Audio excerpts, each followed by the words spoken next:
Okay. Good morning. Assalamu alaikum to all. Am I audible? Am I audible to Yes. you? Yes, sir. Yes, sir. Shall we wait for more students to join because there are hardly 5 students available here right now?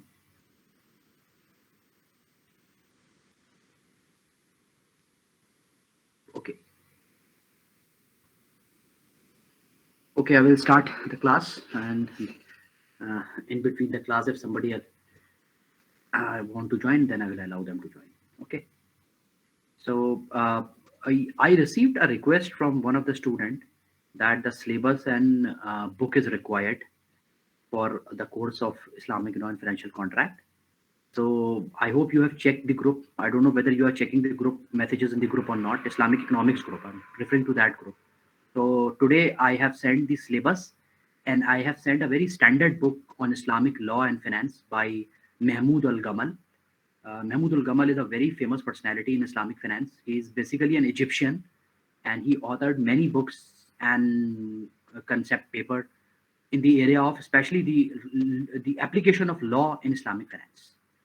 So have you seen that syllabus? Anybody out of you have downloaded that book also? Sir, actually, I'm not in that group. Why? Because are you not in the group of Islamic economics? Sir, I have seen and downloaded that. Abdul Ahad, you are not in the group of Islamic economics? Yes, sir. Yes, sir. I'm not in that group. Why? Why you are not in that group? That is the reason that you are not attending the previous 2 classes also. Yes, sir. You have not attended the previous 2 3 classes of Islamic law and financial contract, or you have Yes, attended. sir. Yes, sir. Yes, sir. Nobody have joined me in that group actually. But who will allow you to join? It's your responsibility that you will have to check it out on which group the class. I'm sending the Google link. Link. Anybody else who is not a part of Islamic, I want to create a new group, but somebody told me that it's already there. So unnecessarily duplication of group is not required. So that is the reason that I'm operating from that group only. So I'm not very sure how many of you are there and how many of you are not there. But hardly 10, 20, 10, 11 students are attending the classes. Remaining students, I don't know what they are doing. Because what I correctly remember that there are more than 16, 17 students, because we arranged the training for all of them. So uh, Bilal, am I audible to you? Bilal, Yes, sir. Bilal, how many students do we have in the group of Islamic finance? It's in the WhatsApp group. No, no, I'm not asking you. Officially. I mean, how many students are there in the class? Because I'm just So referring back 16. to the, or I So will open, yeah, I will open up the my Excel file, because you remember, Bilal, we have prepared an Excel file for training and all. yes, I will open up that file and just check it out. How many students are there?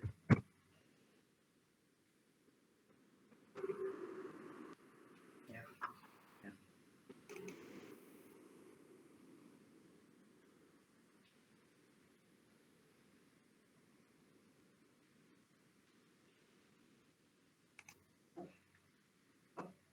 Yes. Nidal is here. Mohsen is here. They are attending the classes. Aisha is regularly attending the classes. Aditya is also here. I don't know what about Razdare Hind. He's here or not. Nafis, okay, he is attending the classes. Umama is regular. Then after we have Yunus. Yunus is here. Afzal Shamim. I don't think he has attended any class or not. Aman, Mohammad Aman, Kashish Akbar, Nahid Rafi. Afra is attending the classes. Hamza is attending the classes. Ahad is also here. Bilal is here. So, what about these students? Huh? Anybody, any idea about Mohammad Yunus? Bilal, is he attending the classes? Mohammad Yunus? in this week I have no idea about Yunus, but he Hmm. was attending the classes. I mean, he's continuing the course. I know because we have arranged his training in the company Multigate. Afzal Shamim, Afzal is here. I know he is active also, but I don't know why he's not attending. Who is Mohammad Aman? Is he attending the classes? Anybody from AIRM group?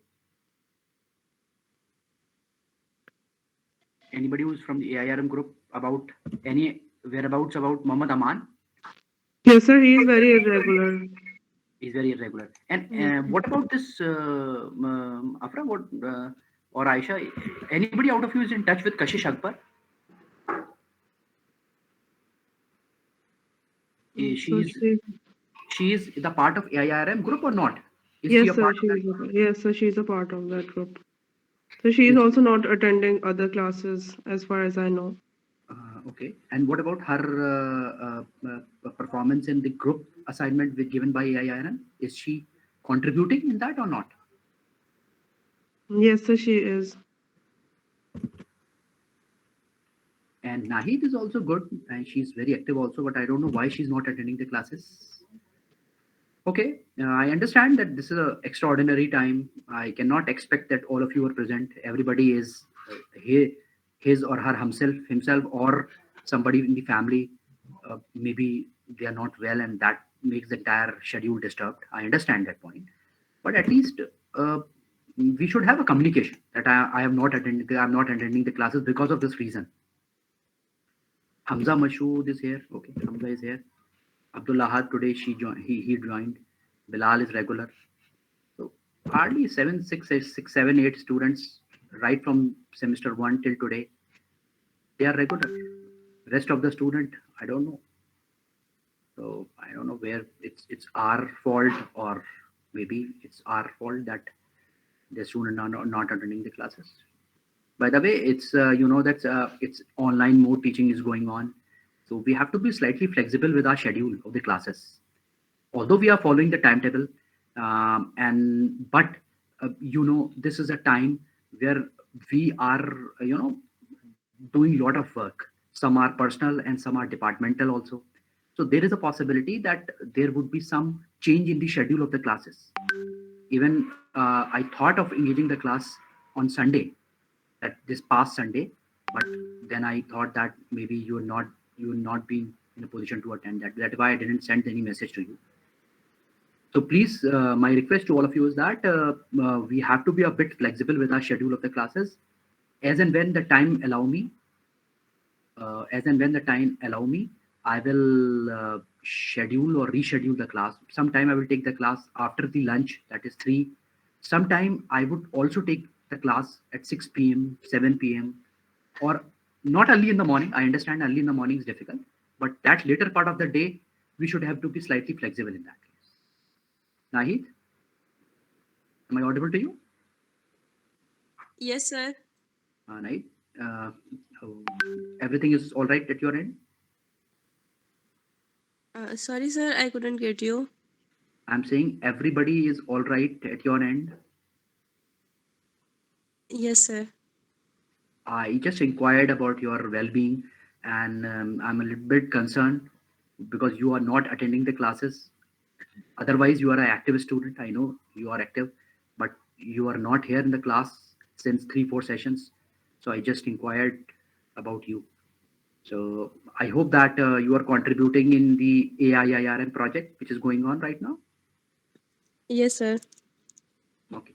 I'm in touch with Masood Wahab Saab on regular basis. So he is updating me about the progress of each and every student. I'm also I'm in touch with him through my own channel. So although he's satisfied with all of you, there is no any sense of dissatisfaction from his end. He's satisfied, and he understand. Everybody understand that this is a time where we cannot meet face to face. We are operating in online mode, which has its own limitation, and this is true with the class also. So I just discussed this point with the students that there is a possibility that I would have some flexible schedule. Although our schedule time, which is mentioned in the timetable, is there, I try to stick to that schedule. But in case if I would like to reschedule the class in the later part of the day, post lunch or evening, so I request all of you to please respond. Especially whenever I send any message to on the group, I request you to please respond. Okay. Okay, let me start the discussion on the paper Islamic Law and Financial Contract.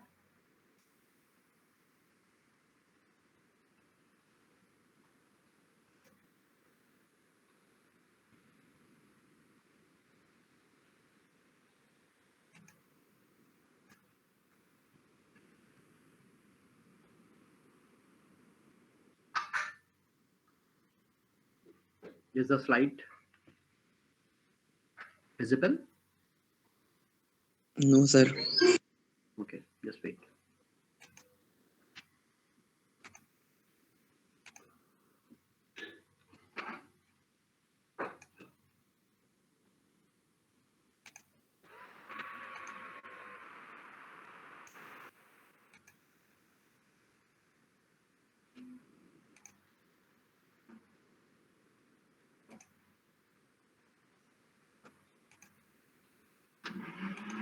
Is this document, the syllabus is visible to you? Yes, sir.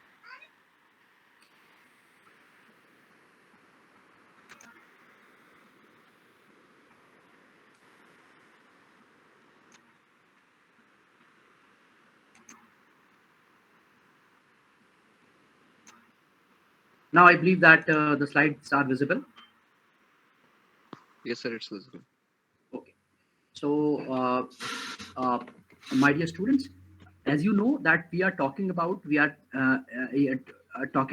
area where the focus is on, the objective is on the application of Islamic law in Islamic finance, which we call it as Islamic jurisprudence also.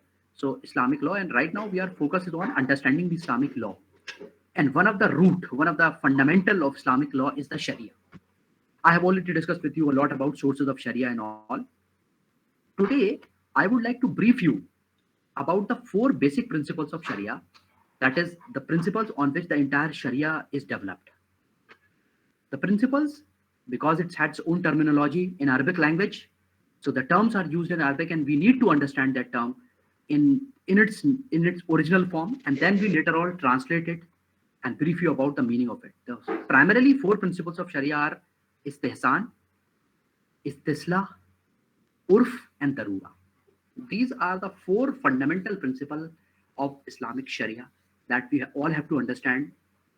Just a concept of this principle and its application.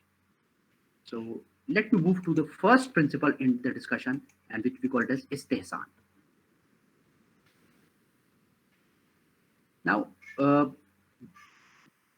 fundamentally, when we talk about istihsan, when we talk about this term istihsan, as the word itself give you, it is derived from the word hasuna in Arabic language, which stands for something which is good and beautiful. So if something good and beautiful, that is we call it as hasuna, and it is being taken from there. The word istihsan is developed, right? And that is how it has been adopted in Islamic law and Islamic jurisprudence with some meaning. And what is this? Istihsan is all about. Istihsan is all about a scientific methodology, right? Where the special cases, right, are discussed, and a particular ruling about the special cases have been developed, right? The point here is that we have already discussed with you that about ijma, qiyas, and all. These are also the methodologies, but there are certain conditions in which qiyas and ijma, will not work in that sense. So what we usually do, we do for we adopt a methodology which we call it as ihtisan, which is used to discuss some special cases which encountered uh, uh, you know by the community at large. Istihsan methodology, as we all know, is primarily based on our fundamental source of Sharia, which is Quran and Sunnah. That is the doings of Prophet Muhammad. And then we have another one, we call it as Ijma, that we all know. It's a committee, it's a group, it's a team, right?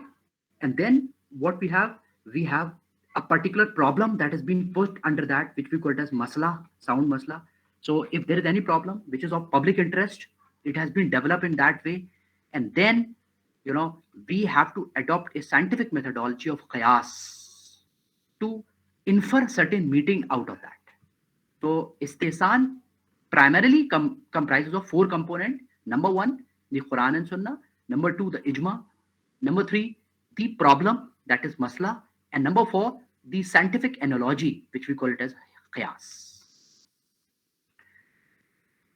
The role of istihsan, we are directly moving towards the application of istihsan in Islamic finance, because uh, uh, we are talking about all these concepts with respect to Islamic finance.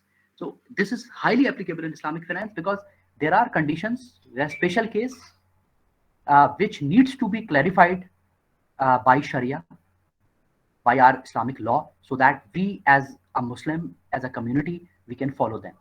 So the special case lies the company under limited liability, for example. This concept of limited liability has been resolved with the application of this istihsan, whereby we have to refer to Quran and Sunnah. Then we talk about the ijma, the committee of expert. And then we presented that problem in a specific way, which we call it as masala. And then we apply our technical knowledge in the form of qiyas to find out the solution of this problem. Similarly, it's a very apt and very appropriate example that I have taken here, Islamic finance, that we all know that we have certain haram and halal, right? Things which are allowed and things which are forbidden. Now, 100% purity, 100% allowed condition in financial sector at this point of time is not allowed. There is always in some element, a percentage of element which can be mixed, which is forbidden, which is mixed with the pure, with the allowed element. What would be that level of, what would be that percentage of those forbidden element in the capital structure of the company? This matter, this technical issue is also resolved by this principle which we call it as istihsan. So two fundamental area which I touched upon is limited liability company, and the number one is the percentage of the tolerance of forbidden element in the company's capital structure. That is also very, very important area of discussion, area of application of istihsan in Islamic finance. So going back to this, that istihsan is one of the fundamental principle of Sharia, which stands for passing out any judgment about a particular problem by following a scientific methodology, which methodology is based on four pillars. Number one is Quran and Sunnah. Number two is a team of experts. Number three, a proper definition of the problem. And number four is the technical knowledge in the form of qiyas, analogy. From there, you develop a statement or judgment about a particular problem. I hope you are able to understand the concept of istihsan. Sir, please repeat one more time. Which part of the discussion? Which part of, shall I repeat?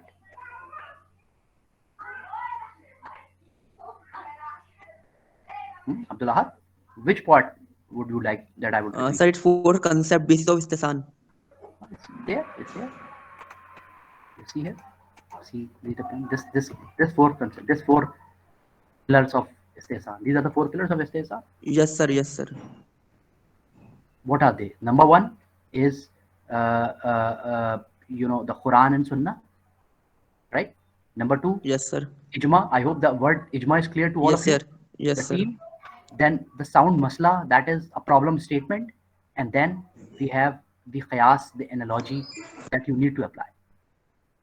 These are a few things that we have to understand from the point of view of Sir, what is sound masala? sound masla is that until unless you have a clarity about the problem, you present them in a proper form. How can somebody discuss that problem? अब आप जैसे अभी आपने मुझसे कहा कि sir repeat. So your problem is not clear to me. I thought that which portion shall I repeat? Shall I repeat the example of Islamic finance? Shall I repeat the pillars of the istihsan, or shall I tell you the literal meaning of istihsan? Which part of the discussion you want to have a clarification? So I was not clear about your problem. Then I asked you to state your problem. So you stated your problem that, sir, I don't understand the four pillars of istihsan. So I touched upon that specific part of that problem and find out your solution. This clarity of the problem is required before you solve anything. So that is the fundamental part. I hope you understand with this example. Yes, sir. Yes, sir. And you have learned in your paper of research methodology also that whenever you solve any problem with the help of a research, problem statement is very, very defining the problem, conceptualizing the problem, presenting them in a way that somebody will understand what your problem. That's also very, very important. So sound masla means that you have a particular problem which is a matter of a community, a society as a whole, and that you are able to articulate and conceptualize it, and present it in the to the ijma. Then they can suggest you the solution. Okay? So going back to this one, I would like to move to the second principle, which we call it istislah. This is another very important thing. Istislah. Uh, istislah talks about the benefit. The fundamental word about istislah is benefit. कोई भी ऐसी चीज जो हमें फायदा पहुंचे. Now we have to find it out whether Islamic law permits these benefits or not. For that purpose, you have to go for benefit analysis. The Islamic law allow a benefit analysis before passing on any judgment about a particular benefit. For example, what is benefit analysis? A particular thing which you are considering as a benefit, how far that thing is beneficial to the community as a whole. Then number two, how far that benefit is beneficial for the local community. And last but not the least, how far that benefit is going to help you as an individual. So there are three levels of benefit analysis: at the level of community, at the level of local issues, local community, and then individual. So community at large, then specific or local community, and then an individual.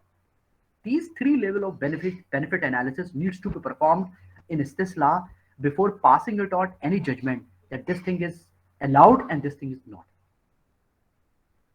Can anybody out of you give me any example of istislah in the current scenario? We have a very apt and appropriate example in the current scenario where we can apply istislah and we can solve the problem. We can pass on any judgment. Yes. The very appropriate example is the vaccination drive of COVID-19. Now, when the vaccination was developed, there are a lot of myths and there are a lot of misconceptions about it due to one reason.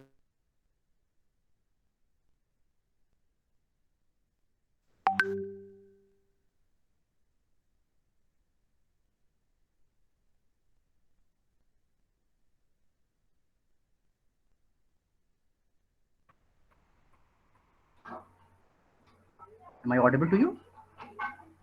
Hello? Am I audible? Yes, sir. So I'm giving the example of istislah where we have a very relevant problem right now is about the vaccination. So when this issue of vaccination was raised, the expert have applied the concept of benefit analysis, which is given by istislah. How far this vaccination or vaccine is going to help the community, and then how far this vaccine developed somewhere else is going to help or benefit the local community. And then the last element, unit of analysis, the individual. So vaccination individually at the local level, right? You have seen at the mohalla level, local community, your area, cantonment area, whatever it is, and then a community at large. So based on that, a particular statement was passed that yes, this is okay, we can go ahead. So this methodology whereby we analyze the benefit of a particular thing is we call them as this. However, if anything which is we consider it as benefit, but it is in conflict or in contrary to the basic teaching of our religion, that is the basic teaching of Islam, that is not under consideration in Islam. For example, if somebody says that a lot of people are in argument also that taking liquor and wine is also beneficial for the health. For example, a particular type of wine, people say it's beneficial for the health. Now, that matter cannot be resolved by issuing the istislah because of the reason that is completely against the basic teachings of Islam. Similarly, riba, interest, for example. So if somebody come out that riba also has a benefit and they perform the benefit analysis of riba or interest, but that is not under consideration in istislah because this thing is totally contradictory to the basic faith and teaching of our. I hope you get the point. Yes, sir. Hmm? Yes, sir, it's clear. Yes, sir. Okay. So coming back to basic principles, again, I'm talking about the principles of Sharia. I'm talking about the principles of Sharia, We have the first principle, we call it as istihsan. Then we have the second principle, which we call it as istisla. These are the two principles which I have discussed. Let me move to the third principle of Islamic Sharia, which we call it as urf. What is this urf all about?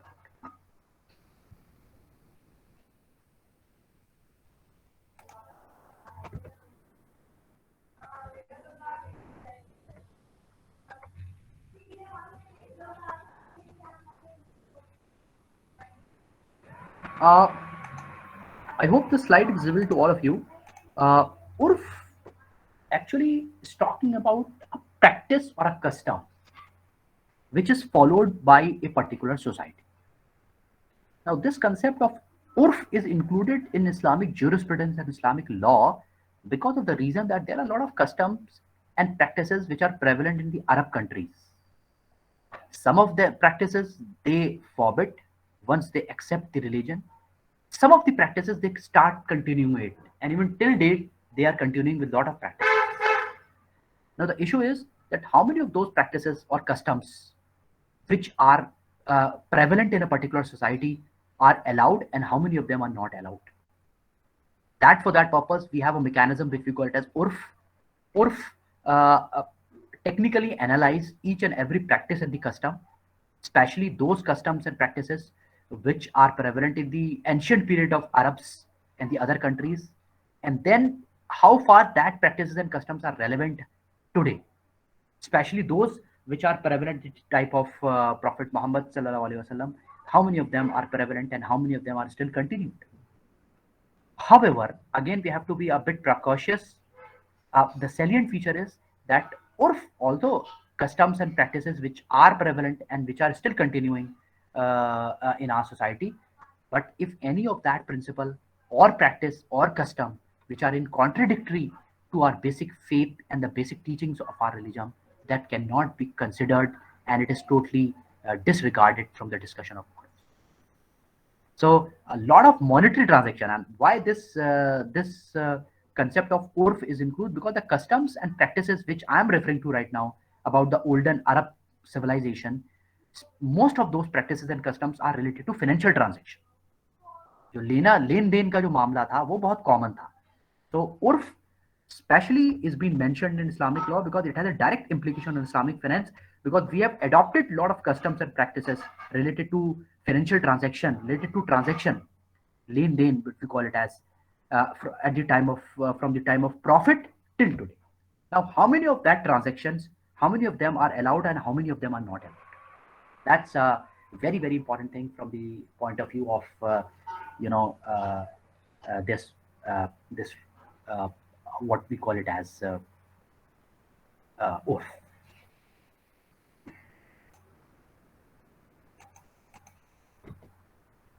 So any point that you would like to discuss about this? Yes, anybody out of you?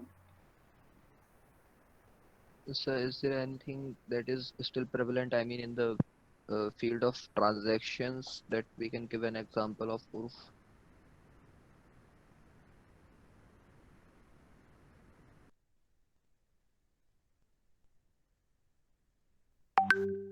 Yes, a condition and of Islamic contract to be valid is documentation.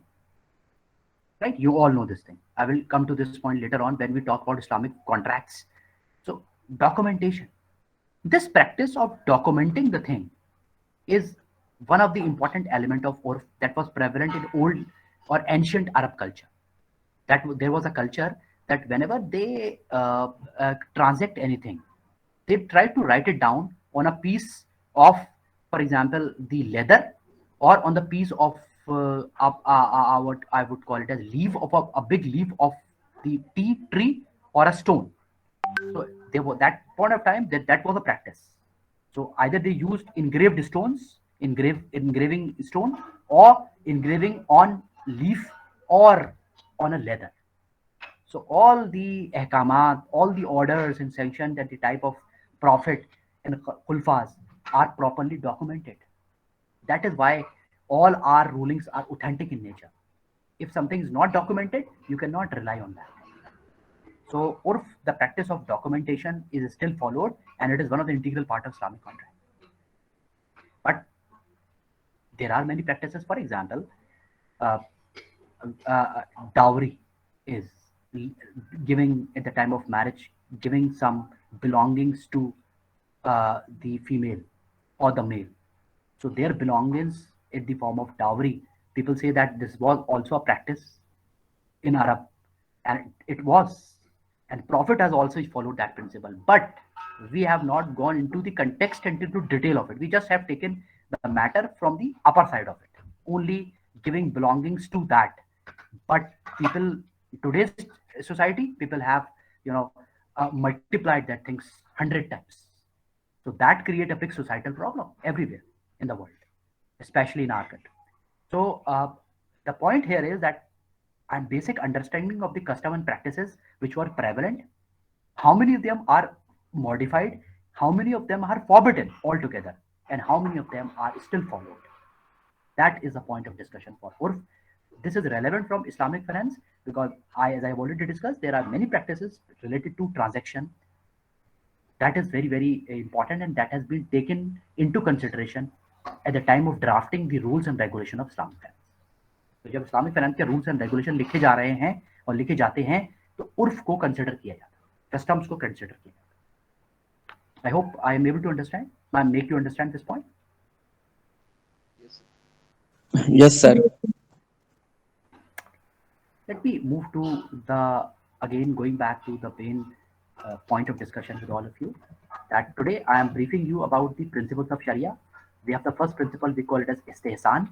Then we have the second principle, we call it as istisla. And then I covered the third principle, urf. Let me move to the fourth and the final principle of Sharia, which we call it as darura. So what is this darura?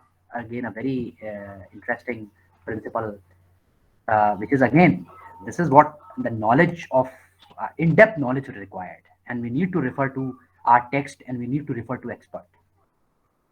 As you all know, that our religion is very clear, our Sharia is very clear about haram and halal, about allowed and prohibited. That's very clear, no doubt about it. We have a clear-cut guideline on that. There is no confusion at all. But there could be certain situation, specific situation, where an element of forbidden elements or a portion of forbidden element can be included in the allowed category. I mean to say that under certain conditions, you can utilize the forbidden elements also. But with a lot of ifs and but. There are a lot of ifs and but. So what are those? Is this relevant to Islamic finance? This is very much relevant to Islamic finance. For example, if you are preparing a portfolio of 100 companies, now preparing a portfolio of 100 companies, how can you sure that 100 out of the 100 are Sharia compliant? That is, they are not involving in any sort of element or activities which are non-Sharia compliant, which is not Sharia compliant. So ensuring this thing is next to impossible. So we always keep a margin of 3 to 5%. That 3 to 5% of the companies in that portfolio are those companies which are not Sharia compliant. And that would be the reason that we can allow them to include those 3 to 5% of the company in our portfolio. This concept of allowing the forbidden element under the condition of necessity is what been required. For example, photographs. Now, clicking the photograph is not allowed, is strictly prohibited. But photographs for passport, photographs for form, photograph for identification, and everywhere you see your individual photograph is allowed. Similarly, there are a lot of other things from financial side, from day-to-day life, which are under the category of forbidden, but conditionally under the circumstances you are allowed. For example, insurance. Currently, I'm just following a lot of regulations on health insurance, which is conventionally the insurance is not allowed. But when you see the current scenario of health issues, and if you go to the countries like US and European countries where the insurance is mandatory, you cannot land there unless you have the health insurance. Even there are certain countries, they will not issue you the visa without the health insurance. So that is a requirement, you have to do it. So in that condition, you can apply the principle of darura, and under that circumstances, you can go for buying this health insurance. Even in our country also, In the current scenario, where the expenses, health expenses, are beyond our control, we cannot pay the the expenses. There is no option left for us, only for going to health insurance. So darura is that that is the point that we have to discuss with all of you. The same application, the same concept is applied in Islamic finance, whereby certain forbidden things are allowed under certain conditions. ये कोई relaxation नहीं है, इसको मतलब इस धोखे में नहीं कि कोई रिलैक्सेशन है, और ये उन चीज़ों के लिए नहीं है जो बेसिक इस्लामिक टीचिंग से कॉन्फ्लिक्ट करते हैं, वो तो बिल्कुल वो नहीं है। बस ये वो चीज़ें हैं जो कंडीशनली अलाउ की गई है, परमिट की गई हैं with under certain conditions. Now, how do we follow that condition? We are the best judge, right? Our condition, who would just judge it better? An individual himself or herself. And that is why the entire decision is based on an individual faith and your intention for going that. So if you are moving towards something with positive intentions, there is no problem at all. But if there is any compromise as far as your intention is concerned, then the entire principles of the Sharia which I have discussed with you are not at all in practice, are not at all meaningful.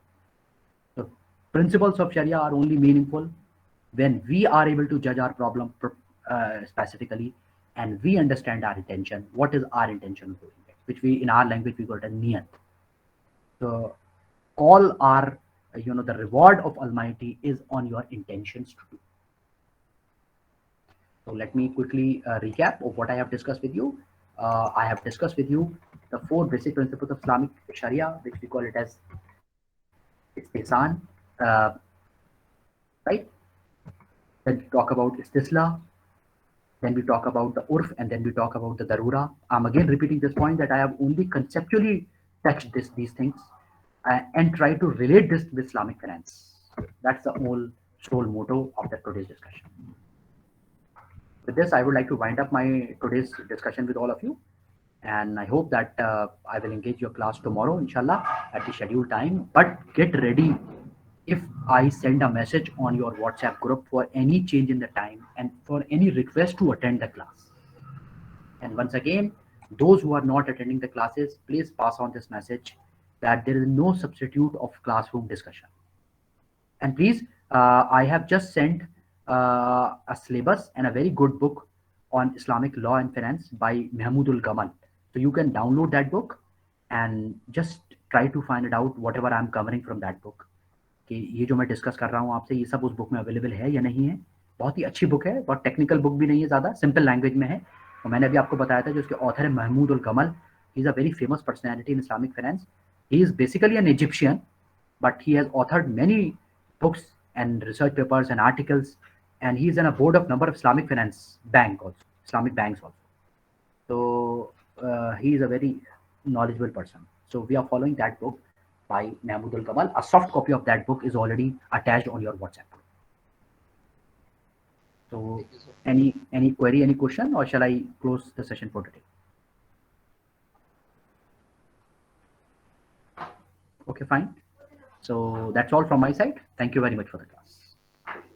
Thank you, sir.